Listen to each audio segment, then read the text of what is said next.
Hello, नमस्कार साथियों। क्या हाल चाल है भाई? उम्मीद करते हैं बच्चों आप लोग ठीक ठाक होंगे और आपकी पढ़ाई ठीक ठाक चल रही होगी। बच्चों आज हम लोग बात करने वाले हैं क्लास 10th के एक नए चैप्टर्स की, जो कि बायोलॉजी में सबसे इम्पोर्टेंट चैप्टर माना जाता है, हाउ डू ऑर्गेनिज्म रिप्रोड्यूस।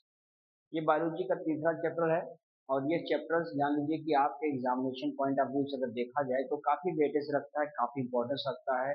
अच्छे खासे स्कोर आप इस चैप्टर से इस यूनिट से कर सकते हैं। ठीक है, देखिए हम आज ये सीखने की कोशिश करेंगे कि आखिर हाउ डू ऑर्गेनिज्म रिप्रोड्यूस के चैप्टर से क्या क्या चाहिए हम पढ़ें, ताकि हम अच्छा नॉलेज गेन कर सकें, साथ ही साथ अच्छा कंटेंट यहाँ से ले करके एग्जाम में अपने आप को बेहतर बना सकें और बेहतर नंबर स्कोर कर सकें। ठीक है, तो आइए इस चैप्टर्स में जो भी इंपॉर्टेंस होगा, देखिए बेटा नाम से क्लियर है, हाउ डू ऑर्गेनिज्म रिप्रोड्यूस, यानी हम ऑर्गेनिज्म को रिप्रोड्यूस करने की बात करेंगे। कोई भी जो ऑर्गन होता है, कोई ऑर्गेनिज्म होता है, अपने जैसे बच्चों को जन्म देने या अपने जैसे संतान को जन्म देने के प्रोसेस ही तो वास्तव में रिप्रोडक्शन होता है ना। तो यानी हम सीखने वाले हैं कि रिप्रोडक्शन इस चैप्टर्स में क्या होता है, चाहे वो प्लांट के केसेस में हो, चाहे एनिमल्स के केसेस में हो, या उसके कई सारे बाइफर्केशन हो, टाइप्स हो, एसेक्सुअल हो, सेक्सुअल हो, या वेजिटेटिव हो, या प्रोपोगेशन आर्टिफिशियल करता हो, यानी वट जो भी डिस्कशन होगा ऑर्गेनिज्म को रिप्रोड्यूस करने की बात करेगा। देखिए इसमें वन बाय वन समझने की कोशिश करेंगे कौन कौन सा चैप्टर्स हम लोगों को जानने की आवश्यकता है। तो सबसे पहले इस चैप्टर्स में साथियों हम देख पा रहे होंगे कि इसका नाम क्या है, डिफाइन करना है रिप्रोडक्शन और उसके एडवांटेज को, साथ ही साथ उसके टाइम। यानी इस पॉइंट में हम देखेंगे कि आखिर रिप्रोडक्शन होता क्या है, क्यों किया जाता है, कितने प्रकार के होते हैं और इसके लाभ क्या है।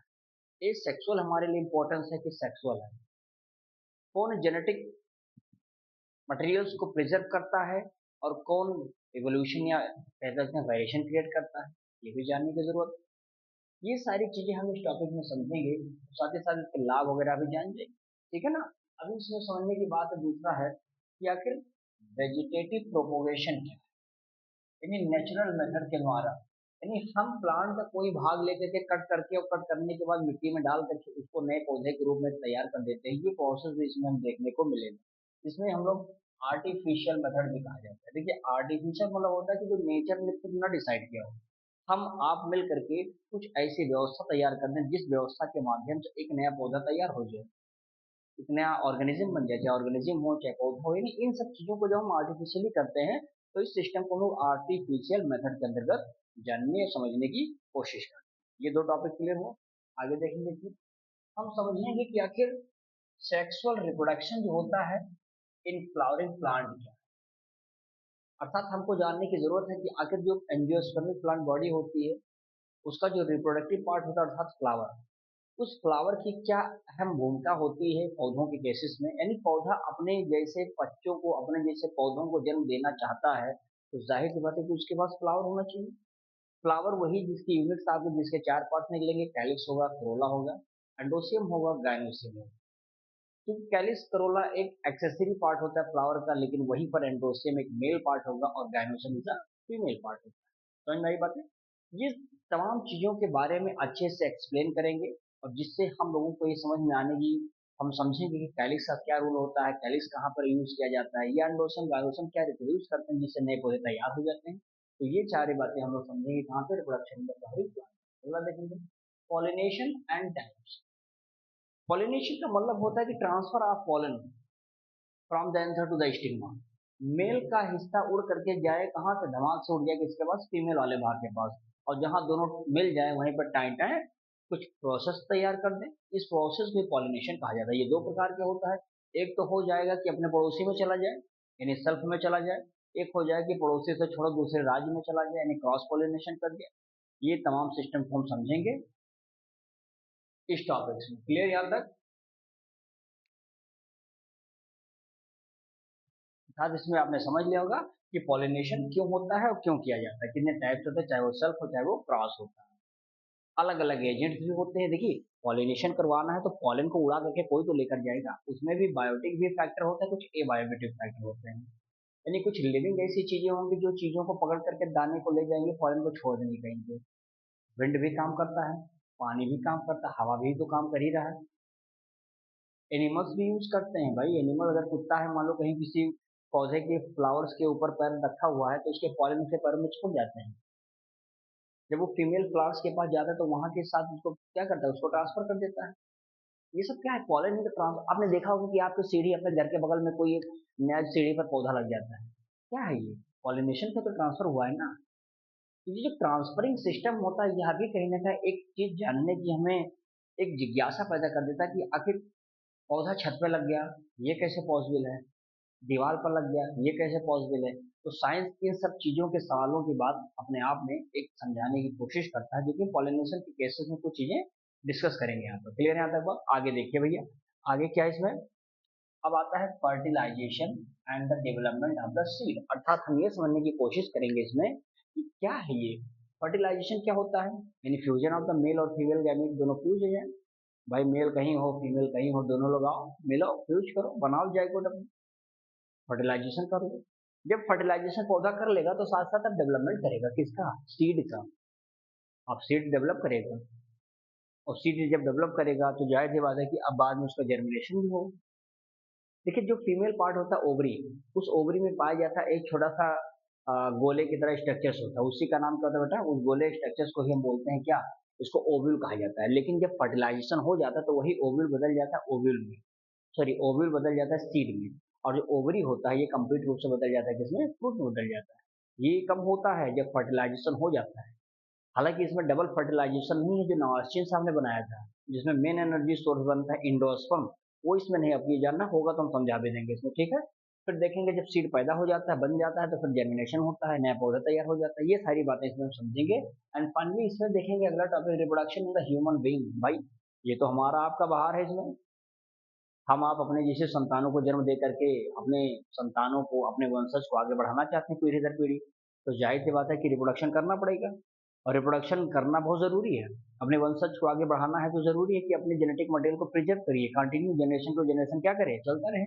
इसके लिए जानने की कोशिश है कि रिप्रोडक्शन इन ह्यूमन समझना। अब ये नहीं कि मतलब दिन भर रिप्रोडक्शन करते रहो, लेकिन इसका प्रोसेस है, इसका कोई प्रोसीजर हो, उस माध्यम को हम लोग गाइडलाइन को फॉलो करते हो, इसको समझेंगे। फिर समझेंगे इसमें कि मेल और फीमेल रिप्रोडक्शन सिस्टम क्या है। अब ऐसा तो है ना कि हमने रिप्रोडक्शन कह दिया तो धाम धाम कूद पड़ो कहीं से, ऐसा कुछ होने वाला है नहीं। मेल का रिप्रोडक्टिव पार्ट अलग होगा, फीमेल का अलग। दोनों के पार्ट से, दोनों के सिस्टम से कुछ चीजें रिलीज होती हैं गैमेट के फॉर्म में, गैमेट आपस में फ्यूज करते हैं, जाइगोट बनाते हैं, जाइगोट डेवलप करता है in the embryo of the female body. फिर वो आगे धीरे धीरे फिटस में, एम्ब्रियो में, बेबीज में कन्वर्ट होते रहते हैं, फिर एडल्ट में। तो ये चीजें आगे चलेंगे, बताया जाएगा। फिर हम इसमें देखेंगे भाई मेंस्ट्रुएशन साइकिल क्या होता है, यानी फीमेल्स के केसेस में मेंस्ट्रुएशन साइकिल यानी मासिक धर्म के बारे में भी जानना है। क्योंकि आज के समय में इसको हम सुन करके कहते हैं कि भाई ये क्या है, कुछ लग रहा है कि गुनाह वाली बात आपने बोल दी, लेकिन ऐसा नहीं है। आप अगर बायोलॉजी पढ़ रहे हैं तो बायोलॉजी जान लीजिए कि हमारे आपके लिए, हम आप बड़े सौभाग्यशाली हैं कि बायोलॉजी पढ़ रहे हैं, क्योंकि बायोलॉजी पढ़ना that means you are the doctor to yourself. अपने आप के आप डॉक्टर हैं भाई, और वो पढ़ने के लिए आपको हर एक चीजों को अच्छे लेवल से जानकारी रखनी चाहिए, तब आप कहिए हम बायोलॉजिस्ट। नहीं तो बायोलॉजी थोड़ा होता है कि आप आज कल सरोला पढ़ के चले गया बायोलॉजी में, नहीं। बायोलॉजी पढ़ना मीन्स आपको हर एक छोटी छोटी बातों के विषय में जानकारी होना चाहिए। आप अगर बायोलॉजी के विद्यार्थी हैं तो अपने अगल बगल अगर गांव क्षेत्र पढ़ा लिखा ज़्यादा नहीं है तो आप उनकी बातों को आप अपने शब्द में, यानी आप पढ़े लिखे शब्दों में यूज करके उनको समझा पाएं, और इस सब सिस्टम को अच्छे से एक्सप्लेन कर सके मेंस्ट्रुएशन साइकिल जैसे टर्म्स को। चलिए बात याद तक, तो ये चीजें हमको देखना है इसमें। फिर हम देखेंगे इम्प्लांटेशन क्या है, यानी कि अब उस इम्ब्रियो के अंदर कैसे जाइगोट इम्प्लांट कर दिया, अब कैसे वो डेवलप करेगा। प्लेसेंटा देखेंगे, नैनी नारा जिसको कहा जाता है, वह नार क्या होता है, माँ के पेट से जुड़ा रहता है बच्चे के पेट से। अब ये दोनों जुड़े रहते हैं, न्यूट्रिशन ट्रांसफर होता रहता है। वो आगे आएगा तो इसमें बताया जाएगा कि अम्बिलिकल फ्लूइड क्या है, कैसे इससे हम एक नए टिश्यूज ऑर्गेनिज्म सेल्स का फॉर्मेशन कर सकते हैं। वो जब आएगा बात में तब वहां पर हम कर लेंगे। फिर हम समझेंगे बेटा इसमें रिप्रोडक्शन इन रिप्रोडक्टिव हेल्थ। अब आप हेल्दी है ही नहीं और रिप्रोडक्शन धाए धाए किए बहाया हो, अब यानी आपका रिप्रोडक्शन प्रॉब्लम है, रिप्रोडक्टिव दिक्कत है, हम जान नहीं पाते हैं, हम जाते हैं डॉक्टर के पास, कहते हैं साहब ये तकलीफ है, शर्मा जाते हैं, बोल ही नहीं पाते हैं। तो वो गुनाह ना करें, आपको फिर रिप्रोडक्टिव हेल्थ के बारे में जानने की जरूरत है। आप जाने रहेंगे तो इन सब चीजों से भयभीत नहीं रहेंगे, ताबड़तोड़ अपनी बातें रखेंगे वर्ड टू वर्ड, है ना। तो यानी इसीलिए कि साइंस कहता है कि बेटा तुम ये सब सीख लो अभी से, नहीं तो जिंदगी भर ऐसे सोचोगे कहाँ बोलें, किसके सामने बोलें, कैसे समझाएं, कैसे बोलें, तीन चीजों से बचना है तो पढ़ना पड़ेगा, आपको जानने की जरूरत है। तो रिप्रोडक्टिव हेल्थ समझेंगे, बर्थ कंट्रोल जानेंगे। ऐसा नहीं होगा कि धड़धम धमधम कुछ 20-25 तो जो है ढकेल दो पानी की तरह लोटे में। ये चीज नहीं होना चाहिए, बर्थ को रोक करके चलना है, कंट्रोल करना चाहिए। आप बेबीज के बीच में जो गैप होना चाहिए वो सब सिस्टम समझना है। फिर उसमें देखेंगे मेथड क्या है इसका, यानी मेथड कैसे भी इसको रोक सकते हैं, यानी प्रिवेंशन क्या है, एजुकेशन दिखाइए बच्चों को, कॉन्ट्रासेप्शन आप जो है लोग एजुकेटेड रहेंगे तो अभी रिप्रोडक्टिव हेल्थ से बचेंगे। रिप्रोडक्शन आपकी पॉपुलेशन कम हो सकती है जितना आप चाहिए लिमिटेड होगी। प्रिवेंशन रोकेंगे प्रोडक्शन का यूज करते हुए, कंट्रासेप्शन भी फीमेल्स के केसेस में ज्यादातर यूज किया जाता है। इन सब चीजों का यूज करके हम रिप्रोडक्टिव हेल्थ से क्या हो सकते हैं, बच सकते हैं, राइट। फिर देखेंगे बेटा इसमें सेक्सुअल ट्रांसमिशन डिजीज या एसटीडी क्या है। अब सेक्सुअल ट्रांसमिटेड डिजीज, अभी डिजीज भी बहुत अपने आप में मायने रखता है। बहुत सारे ऐसे डिजीज हो जाते हैं जैसे गैनीरिया है, सिफिलिस है, एड्स है। ये सब रोग कैसे होते हैं, सेक्सुअल रिप्रोडक्शन इंटरकोर्स के माध्यम से हो जाता है। तो इन डिजीजों से बचना है। इन बातों को हम लोग समझेंगे इस टॉपिक में। है तो बहुत क्षणिक भर है लेकिन हम इसको अच्छे से एक्सप्लेन करके इसमें बताएंगे एसटीडी के बारे में, ठीक है। और फिर देखेंगे इस एसटीडी का प्रिवेंशन क्या है और इसका कंट्रोल क्या है, कैसे बच सकते हैं ऐसे सेक्सुअल ट्रांसमिटेड डिजीज से, और इसका मेथड क्या है, कंट्रोल क्या है। इन तमाम चीजों के विषय में हम लोग इसमें चर्चा करेंगे, ठीक है साथियों।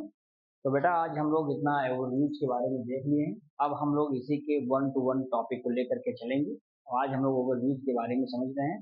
वीडियो अच्छी लगी होगी तो लाइक कमेंट शेयर जरूर कर दीजिएगा, और जो चैनल को अभी तक सब्सक्राइब न किए होंगे आप लोग सब्सक्राइब भी कर लीजिएगा, क्योंकि आप लोगों का यही जो हम लोगों को हमको प्यार मिल रहा है यही हमारे लिए बहुत बड़ी एनर्जी का काम है, ठीक है ना। थोड़ा सपोर्ट आप लोग ऐसे करते रहिए। बाकी हम लोग लगे हैं, बहुत चंद्र समय नहीं है हम लोगों के पास कि अब हम बहुत पीछे हैं। बहुत जल्द हम लोग सिलेबस को कंप्लीट करते हुए नए एग्जामिनेशन पैटर्न को फॉलो करेंगे जिसमें वन शॉट होगा, जिसमें छोटे छोटे टॉपिक्स को लेकर के हम वन डे टॉपिक चैप्टर्स को फिनिश करने वाले हैं। बहुत अच्छे अच्छे क्वेश्चंस मिलेंगे आपको इसमें, ताकि एग्जाम के आते आते हम लोग अच्छे लेवल से अपनी तैयारी कंप्लीट कर लें, ठीक है। तो चलिए इसका स्क्रीनशॉट लीजिए। बाकी मिलते हैं पहले लेक्चर के साथ, कल से मिलेंगे एक नए लेक्चर के साथ इस चैप्टर से, ठीक है। तो चलिए बहुत बहुत